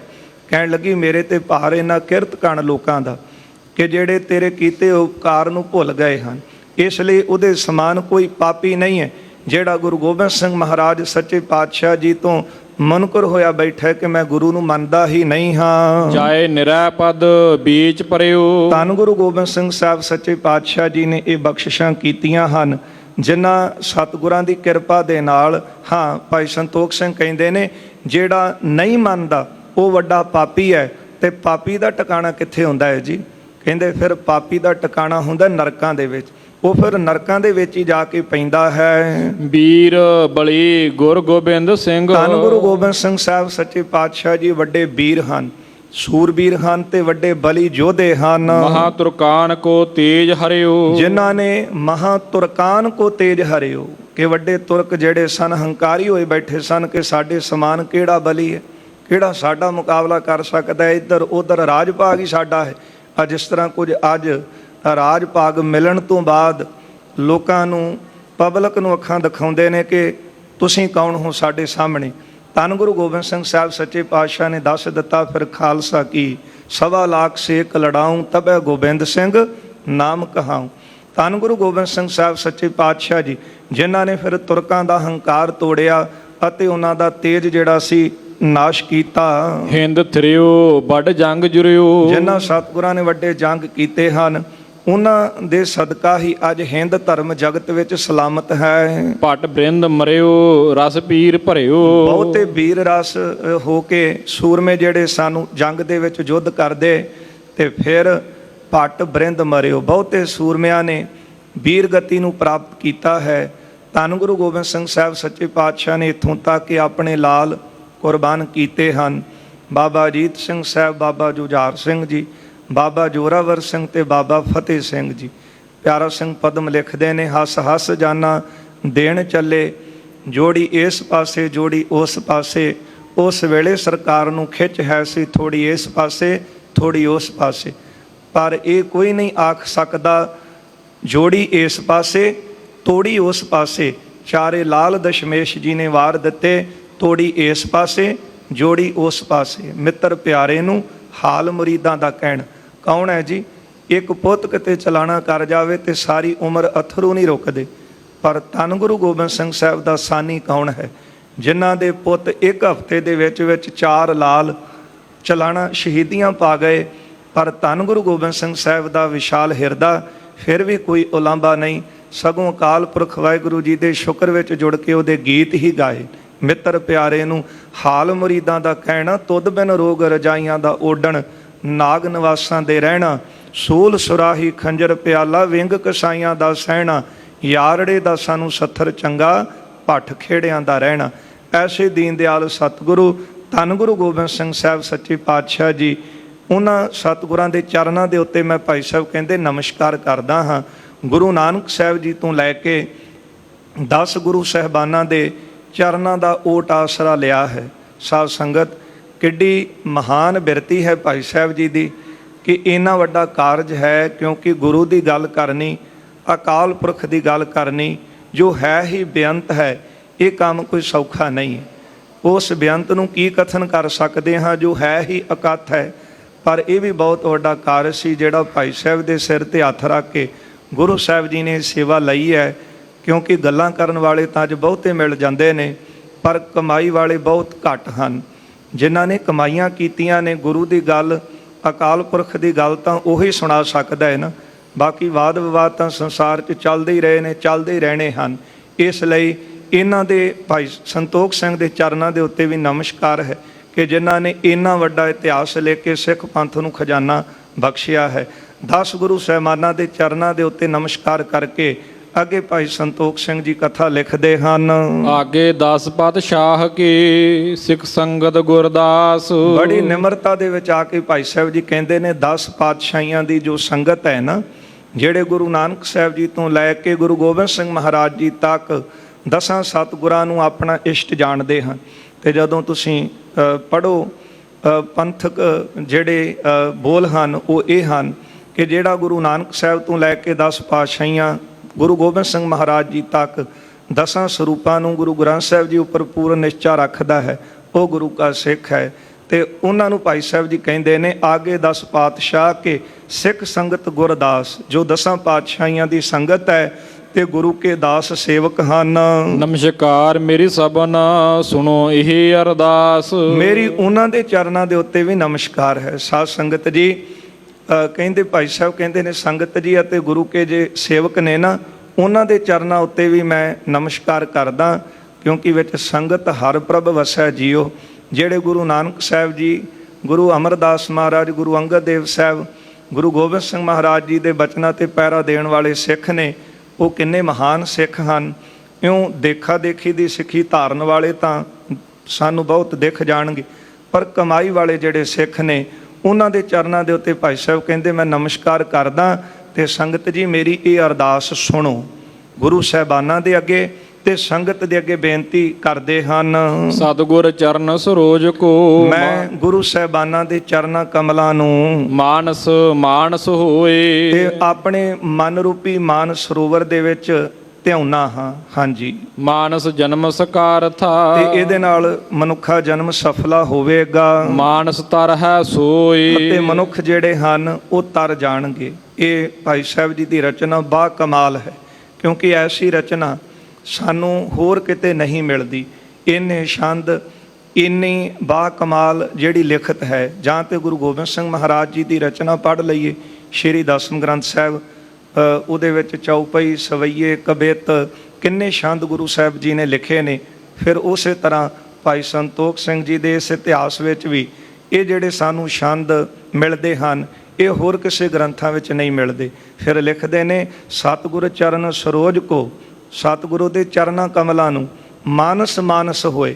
ਮੈਂ ਆਪਣੇ ਮਨ ਰੂਪੀ ਮਾਨ ਸਰੋਵਰ ਵਿੱਚ ਰੱਖਦਾ ਹਾਂ, ਕਿਉਂਕਿ ਮਾਨ ਸਰੋਵਰ ਦੇ ਵਿੱਚ ਜਿਹੜਾ ਕਮਲ ਹੈ ਉਹ ਨਿਵਾਸ ਰੱਖਦਾ ਹੈ। ਤੇ ਇੱਥੇ ਮਾਨ ਸਰੋਵਰ ਕੀ ਹੈ? ਮੇਰਾ ਮਨ। ਮੈਂ ਮਨ ਨੂੰ ਮਾਨ ਸਰੋਵਰ ਬਣਾ ਕੇ ਗੁਰੂ ਦੇ ਚਰਨਾਂ ਕਮਲਾਂ ਨੂੰ ਵਿੱਚ ਟਿਕਾਉਣਾ ਹਾਂ। ਕੀ ਪ੍ਰਾਪਤੀ ਹੁੰਦੀ ਹੈ? ਕਹਿੰਦੇ ਨੇ ਮਨੁੱਖਾ ਜਨਮ ਸਫਲਾ ਹੋ ਜਾਂਦਾ ਹੈ, ਤੇ ਜਿਹੜਾ ਮਨੁੱਖ ਟਿਕਾਵੇਗਾ ਉਹ ਮਨੁੱਖ ਇਸ ਸੰਸਾਰ ਸਾਗਰ ਤੋਂ ਜ਼ਰੂਰ ਤਰੇਗਾ। ਚਾਉ ਪਈ ਸਭ ਸੰਤਨ ਕੋ ਕਰ ਕਰ ਬੰਦਨ। ਗੁਰੂ ਸਾਹਿਬਾਨਾਂ ਨੂੰ, ਸੰਗਤ ਨੂੰ ਨਮਸਕਾਰ ਕਰਕੇ ਭਾਈ ਸਾਹਿਬ ਜੀ ਉਹਨਾਂ ਸੰਤ ਜਨਾਂ ਨੂੰ ਨਮਸਕਾਰ ਕਰਦੇ ਨੇ ਜਿਹੜੇ ਕਮਾਈ ਵਾਲੇ ਹਨ। ਸੰਤ ਕੌਣ ਹੈ? ਮਹਾਰਾਜ ਜੀ ਦਾ ਬਚਨ ਬਾਣੀ 'ਚ ਪੜ੍ਹਦੇ ਆ, ਜਿਹਨਾਂ ਸਾਸ ਗਰਾਸ ਨ ਵੀਸਰ, ਜਿਹੜੇ ਸਵਾਸ ਸਵਾਸ ਨਾਮ ਜਪਣ ਵਾਲੇ, ਸਿਮਰਨ ਕਰਨ ਵਾਲੇ, ਜਿਨ੍ਹਾਂ ਨੂੰ ਇੱਕ ਖਿੰਨ ਵੀ ਪਰਮਾਤਮਾ ਦੀ ਯਾਦ ਨਹੀਂ ਭੁੱਲਦੀ, ਉਹ ਸੰਤ ਜਨਾਂ ਨੂੰ, ਸਾਰੇ ਸੰਤ ਜਨ, ਕਿਉਂਕਿ ਸੰਤ ਦਾ ਕੋਈ ਵੱਖਰਾ ਫਿਰਕਾ ਨਹੀਂ ਹੁੰਦਾ, ਕੋਈ ਵੱਖਰੀ ਜਾਤੀ, ਵੱਖਰਾ ਧਰਮ ਨਹੀਂ ਹੁੰਦਾ। ਉਹ ਕਿਸੇ ਮਤ ਵਿੱਚੋਂ ਵੀ ਹੋ ਸਕਦੇ ਨੇ। ਜਿਸ ਤਰ੍ਹਾਂ ਗੁਰੂ ਸਾਹਿਬ ਜੀ ਨੇ ਸਾਰੇ ਭਗਤਾਂ ਨੂੰ ਗੁਰੂ ਗ੍ਰੰਥ ਸਾਹਿਬ ਜੀ ਅੰਦਰ ਥਾਂ ਦਿੱਤਾ ਹੈ। ਇਸ ਲਈ ਸਾਰੇ ਸੰਤ ਜਨ, ਜਿੰਨੇ ਵੀ ਕਮਾਈ ਵਾਲੇ, ਭਾਵੇਂ ਉਹ ਕਿਸੇ ਮਤ ਦੇ ਨਾਲ ਸੰਬੰਧ ਰੱਖੇ, ਕਿਸੇ ਧਰਮ ਦੇ ਨਾਲ ਕੋਈ ਪਹਿਰਾਵਾ ਉਹਦਾ ਹੋਵੇ, ਪਰ ਉਹ ਸੰਤ ਹੋਵੇ, ਕਮਾਈ ਵਾਲਾ ਹੋਵੇ, ਨਾਮ ਜਪਣ ਵਾਲਾ, ਸਿਮਰਨ ਭਜਨ ਬੰਦਗੀ ਕਰਨ ਵਾਲਾ ਜੋ ਸੰਤ ਹੈ, ਉਹਦੇ ਚਰਨਾਂ ਦੇ ਉੱਤੇ ਮੈਂ ਬੰਦਨਾ ਨਮਸਕਾਰ ਕਰਦਾ ਹਾਂ। ਕਹੂੰ ਕਥਾ ਸਭ ਬਿਗਨ ਨਿਕੰਦਣਾ। ਮੈਂ ਇਹ ਕਥਾ ਅੱਗੇ ਉਚਾਰਨ ਕਰਦਾ, ਸੰਗਤ ਜੀ ਤੁਹਾਨੂੰ ਸੁਣਾਉਂਦਾ ਹਾਂ। ਤੇ ਸਭ ਬਿਗਨ ਨਿਕੰਦਨ, ਤੇ ਮੇਰੇ ਸਾਰੇ ਜਿਹੜੇ ਬਿਗਨ ਹਨ ਉਹ ਨਿਕੰਦਨ ਕੱਟੇ ਜਾਣ। ਤੀਨ ਰਾਸ ਮੈਂ ਪੂਰਨ ਕਰੀ। ਪਿੱਛੇ ਜਿਹੜੀਆਂ 3 ਰਾਸਾਂ ਹਨ ਉਹ ਸੰਪੂਰਨ ਹੋ ਗਈਆਂ ਹਨ। ਕਥਾ ਗੁਰਨ ਕੀ ਸੁੰਦਰ ਧਰੀ। ਤੇ ਇਸ ਇਤਿਹਾਸ ਵਿੱਚ ਗੁਰੂ ਸਾਹਿਬਾਨਾਂ ਦੀ ਸੋਹਣੀ ਕਥਾ ਰੱਖੀ ਹੈ। ਹੋਰ ਐਵੇਂ ਫਜ਼ੂਲ ਗੱਲਾਂ ਨਹੀਂ ਇੱਧਰ ਉੱਧਰ ਦੀਆਂ ਰੱਖੀਆਂ। ਤੇ ਆ ਜਿਨ੍ਹਾਂ ਦੀ ਆਪਣੀ ਹੀ ਮਤ ਖਰਾਬ ਹੈ, ਉਹ ਜੋ ਮਰਜ਼ੀ ਕਹੀ ਜਾਣ ਕਿ ਜੇ ਕਿਸੇ ਨੂੰ ਕੁਝ ਦੇਣਾ ਹੋਵੇ ਤੇ ਫਿਰ ਸੰਗਤ ਜੀ ਬਹੁਤ ਵੱਡੇ ਯਤਨ ਕਰਨੇ ਪੈਂਦੇ ਨੇ। ਤੇ ਜੇ ਕਿਸੇ ਦੇ ਕੀਤੇ ਵਿੱਚ ਕੋਈ ਨੁਕਸ ਕੱਢਣਾ ਹੋਵੇ, ਉਹ ਤਾਂ ਕੋਈ ਵੀ ਕੱਢ ਲੈ। ਇਸ ਕਰਕੇ ਨੁਕਸ ਕੱਢਣ ਵਾਲੇ ਤਾਂ ਪ੍ਰਮਾਤਮਾ ਵਿੱਚ ਵੀ ਕਹੀ ਜਾਣਗੇ ਕਿ ਆਹ ਨਹੀਂ ਸੀ ਰੱਬ ਨੂੰ ਕਰਨਾ ਚਾਹੀਦਾ, ਉਹ ਨਹੀਂ ਸੀ ਕਰਨਾ ਚਾਹੀਦਾ। ਇਸ ਲਈ ਤਰਕ ਬਿਰਤੀ, ਤਰਕ ਤਾਂ ਕਿਸੇ ਚੀਜ਼ ਤੇ ਵੀ ਕੀਤੀ ਜਾ ਸਕਦੀ। ਤਰਕ ਕਰਨ ਵਾਲਾ ਕਹੇਗਾ ਕਿ ਸੂਰਜ ਕਿੰਨੀ ਤਪਸ਼ ਦਿੰਦਾ, ਇਹਦਾ ਕੀ ਫਾਇਦਾ? ਇਸੇ ਤਰ੍ਹਾਂ ਧਰਤੀ ਦਾ ਕੀ ਫਾਇਦਾ? ਇਹ ਤਾਂ ਮਿੱਟੀ ਹੈ। ਇਹ ਤਰਕ ਕਰਨੀ ਕਿਸੇ ਚੀਜ਼ 'ਚ ਕਰ ਲਓ, ਪਰ ਕਿਸੇ ਚੀਜ਼ ਨੂੰ ਕੁਝ ਬਣਾਉਣਾ ਹੋਵੇ ਤੇ ਉਹ ਬਣਾਉਣ ਵਾਲਾ ਹੀ ਜਾਣਦਾ ਕਿ ਕਿੰਨੀ ਵੱਡੀ ਉਹਨੇ ਘਾਲਣਾ ਘਾਲੀ। ਕੋਈ ਛੋਟੀ ਜਿਹੀ ਚੀਜ਼ ਦੇਖ ਲਈ, ਉਹਦੇ ਵਿੱਚ ਵੀ ਉਹਦੀ ਘਾਲਣਾ ਲੱਗੀ ਹੁੰਦੀ ਹੈ ਤੇ ਉਹ ਤਿਆਰ ਹੁੰਦੀ। ਇੰਨਾ ਵੱਡਾ ਇਤਿਹਾਸ ਸਾਨੂੰ ਦਿੱਤਾ ਹੈ, ਕਿੰਨੀ ਵੱਡੀ ਘਾਲਣਾ ਹੈ। ਸਾਰਾ ਜੀਵਨ ਗੁਰੂ ਸਾਹਿਬਾਨਾਂ ਦਾ ਇਤਿਹਾਸ ਲਿਖਦਿਆਂ ਬਤੀਤ ਕਰ ਦੇਣਾ, ਇਹ ਬਹੁਤ ਵੱਡੀ ਘਾਲਣਾ ਹੈ। ਇਸ ਲਈ ਤਰਕ ਬਿਰਤੀ ਵਾਲੇ ਉਹ ਆਪਣਾ ਕੰਮ ਕਰੀ ਜਾਂਦੇ ਨੇ, ਤੇ ਲਾਹਾ ਲੈਣ ਵਾਲੇ ਜਿਹੜੇ ਨੇ, ਕਿਉਂਕਿ ਜਿਹੜਾ ਭੌਰਾ ਹੈ ਉਹਨੇ ਤਾਂ ਕਮਲ ਦੇ ਫੁੱਲ 'ਚੋਂ ਰਸ ਲੈਣਾ, ਤੇ ਡੱਡੂ ਵੀ ਥੱਲੇ ਬੈਠਾ ਹੁੰਦਾ, ਉਹਨੇ ਗੰਦਗੀ ਖਾਣੀ, ਉਹਦਾ ਕੰਮ ਹੁੰਦਾ। ਨਿੰਦਕ ਲੋਕ ਜਿਹੜੇ ਨਿੰਦਿਆ ਕਰਕੇ ਕਮਾਈ ਵਾਲਿਆਂ ਦੀ ਵੀ ਨਿੰਦਿਆ ਕਰਦੇ ਨੇ, ਉਹਨਾਂ ਦਾ ਕੰਮ ਹੀ ਹੈ ਕਿ ਗੰਦਗੀ ਖਾਣੀ। ਤੇ ਜਿਹੜੇ ਭੌਰੇ ਹਨ ਉਹ ਰਸ ਲੈ ਕੇ ਤੇ ਤ੍ਰਿਪਤ ਹੋ ਜਾਂਦੇ ਨੇ। ਇਸ ਲਈ ਭਾਈ ਸਾਹਿਬ ਕਹਿੰਦੇ 3 ਰਾਸਾਂ ਸੰਗਤ ਜੀ ਪਿੱਛੇ ਸੰਪੂਰਨ ਹੋ ਚੁੱਕੀਆਂ ਨੇ। ਸਭ ਸੰਤਨ ਕੋ ਕਰ ਕਰ ਬੰਧਨ। ਰਾਸਾਂ ਤਿੰਨ ਰਾਸਾਂ, ਕਿਉਂਕਿ 12 ਰਾਸਾਂ ਹਨ ਸ਼੍ਰੀ ਗੁਰਪ੍ਰਤਾਪ ਸੂਰਜ ਗ੍ਰੰਥ ਦੀਆਂ, 6 ਰੁੱਤਾਂ 2 ਐਣ ਹਨ, ਤੇ ਪਿੱਛੇ ਜਿਹੜੀਆਂ ਹਨ ਉਹ 3 ਰਾਸਾਂ ਪੂਰੀਆਂ ਹੋਈਆਂ ਨੇ, ਤੇ ਅੱਗੇ ਜਿਹੜੀ ਚੌਥੀ ਰਾਸ ਆਰੰਭ ਹੋ ਰਹੀ ਹੈ। ਪਰ ਹਰ ਰਾਸ ਦੇ ਵਿੱਚ ਕਵੀ ਜੀ ਨੇ ਗੁਰੂ ਸਾਹਿਬਾਨਾਂ ਦੇ ਚਰਨਾਂ ਦੀ ਟੇਕ ਲਈ। ਇੰਨਾ ਵੱਡਾ ਕਾਰਜ, ਬੇਨਤੀ ਕੀਤੀ ਹੈ ਮਹਾਰਾਜ ਕਿਰਪਾ ਕਰੋ, ਜਿਸ ਕਾ ਕਾਰਜ ਤਿਨ ਹੀ ਕੀਆ, ਮਾਨਸ ਕਿਆ ਵਿਚਾਰਾ। ਇਹ ਮਹਾਰਾਜ ਤੁਹਾਡੀ ਕਿਰਪਾ ਦੇ ਨਾਲ ਹੀ ਇਹ ਪੂਰਾ ਹੋ ਸਕਦਾ ਹੈ, ਤੁਸੀਂ ਕਿਰਪਾ ਕਰੋ। ਕਥਾ ਗੁਰਨ ਕੀ ਸੁੰਦਰ ਧਰੀ, ਇਸ ਗ੍ਰੰਥ ਵਿੱਚ ਗੁਰੂ ਸਾਹਿਬਾਨਾਂ ਦੀ ਸੋਹਣੀ ਕਥਾ ਰੱਖੀ ਹੈ, ਉਹ ਆਪਾਂ ਸਮੇਂ-ਸਮੇਂ ਸਰਵਣ ਕਰਦੇ ਆ ਰਹੇ ਹਾਂ। ਸੋ ਜਿਸ ਤਰ੍ਹਾਂ ਅੱਗੇ ਗੁਰੂ ਅਰਜਨ ਦੇਵ ਸਾਹਿਬ ਸੱਚੇ ਪਾਤਸ਼ਾਹ ਜੀ ਦੀ ਅਤੇ ਚੌਥੀ ਰਾਸ ਵਿੱਚ 6ਵੇਂ ਪਾਤਸ਼ਾਹ ਮੀਰੀ ਪੀਰੀ ਦੇ ਮਾਲਕ ਗੁਰੂ ਹਰਗੋਬਿੰਦ ਸਾਹਿਬ ਜੀ ਦੀ ਜੀਵਨ ਕਥਾ ਹੈ, ਸੋ ਆਪਾਂ ਆਉਣ ਵਾਲੇ ਸਮੇਂ ਵਿੱਚ ਸਰਵਣ ਕਰਾਂਗੇ। ਜਿਸ ਤਰ੍ਹਾਂ ਚੰਦੂ ਆਪਣੀ ਧੀ ਵਾਸਤੇ ਰਿਸ਼ਤਾ ਦੇਖਣ ਵਾਸਤੇ ਲਾਗੀ ਭੇਜੇਗਾ, ਉਹ ਚੱਲ ਕੇ ਇੱਥੇ ਲੱਭਦਿਆਂ ਆਉਣਗੇ, ਅੰਮ੍ਰਿਤਸਰ ਪਹੁੰਚਣਗੇ। ਕਿਸ ਤਰ੍ਹਾਂ ਰਿਸ਼ਤਾ ਦੇਖ ਕਰਕੇ ਵਾਪਸ ਜਾਂਦੇ ਨੇ, ਪਰ ਕਿਸ ਤਰ੍ਹਾਂ ਇੱਕ ਚੰਦੂ ਦੀ ਛੋਟੀ ਜਿਹੀ ਗਲਤੀ ਕਰਕੇ, ਭਾਵੇਂ ਉਹਦੇ ਸਾਹਮਣੇ ਛੋਟੀ ਹੋਵੇਗੀ, ਹੈ ਬਹੁਤ ਵੱਡੀ ਸੀ, ਗੁਰੂ ਘਰ ਨੂੰ ਨੀਵਾਂ ਦਿਖਾਉਣ ਦਾ ਯਤਨ ਕਰਦਾ ਸੀ, ਕਿਸ ਤਰ੍ਹਾਂ ਉਹ ਰਿਸ਼ਤਾ ਫਿਰ ਉਹਦਾ ਨਾ ਸਫਲ ਹੋਇਆ। ਉਹ ਈਰਖਾ ਰੱਖਦਾ ਰਿਹਾ, ਪਰ ਬਾਅਦ ਵਿੱਚ ਉਹ ਈਰਖਾ ਕਾਰਨ ਉਹ ਵੀ ਉਹਦੀ ਮੌਤ ਦਾ ਕਾਰਨ ਬਣਿਆ। ਇਹ ਵਿਚਾਰਾਂ ਪਾਉਂਦੇ ਦੀਵਾਨਾਂ 'ਚ ਸਰਵਣ ਕਰਾਂਗੇ। ਇੱਥੇ ਸਾਧ ਸੰਗਤ ਜੀ ਨਿਯਤ ਕੀਤਾ ਸਮਾਂ ਸਮਾਪਤੀ ਵੱਲ ਜਾ ਰਿਹਾ। ਭੁੱਲਾਂ ਚੁੱਕਾਂ ਦੀ ਖਿਮਾ ਕਰ ਦੇਣੀ, ਅੱਗੇ ਵਾਸਤੇ ਅਸੀਸ ਦੇਣੀ। ਜੋ ਉਪਦੇਸ਼ ਆਪਾਂ ਗੁਰੂ ਸਾਹਿਬ ਜੀ ਦਾ ਸਰਵਣ ਕਰਦੇ ਹਾਂ, ਅਰਦਾਸ ਕਰੀਏ ਗੁਰੂ ਚਰਨਾਂ ਵਿੱਚ ਕਿ ਸਤਿਗੁਰਾਂ ਦਾ ਦਿੱਤਾ ਉਪਦੇਸ਼ ਸਾਡੇ ਹਿਰਦਿਆਂ 'ਚ ਵਸ ਜਾਏ, ਉਹਨਾਂ ਬਚਨਾਂ ਦੀ ਕਮਾਈ ਕਰ ਸਕੀਏ। ਤੇ ਸਭ ਤੋਂ ਕੀਮਤੀ ਉੱਤਮ ਉਪਦੇਸ਼ ਗੁਰੂ ਸਾਹਿਬ ਦਾ ਇਹੋ ਹੈ, ਨਾਨਕ ਕੇ ਕਰ ਕੇਵਲ ਨਾਮ, ਨਾਮ ਜਪ ਕੇ ਇਹ ਜਿਹੜਾ ਜੀਵਨ ਹੈ ਸਫਲਾ ਕਰ ਸਕੀਏ। ਲੋਕ ਸੁਖੀਏ ਪਰ ਲੋਕ ਸੁਹੇਲੇ ਹੋ ਸਕਣ। ਹੋਈਆਂ ਭੁੱਲਾਂ ਚੁੱਕਾਂ ਦੀ ਖਿਮਾ ਕਰ ਦੇਣੀ ਜੀ, ਅੱਗੇ ਵਾਸਤੇ ਅਸੀਸ ਦੇਣੀ। ਆਓ 2 ਪੰਕਤੀਆਂ ਅਖੀਰਲੀਆਂ ਸਰਵਣ ਕਰੀਏ। ਇੱਥੇ ਫਤਿਹ ਬੁਲਾਈਏ ਜੀ। ਸਭ ਸੰਤਨ ਕੋ ਕਰ ਕਰ ਬੰਦਨ, ਕਹੂੰ ਕਥਾ ਸਭ ਬਿਗਨ ਨਿਕੰਦਨ। तीन रास मैं पूरन करी, कथा गुरन की सुंदर धरी। वाहिगुरु जी का खालसा, वाहिगुरु जी की फतेह।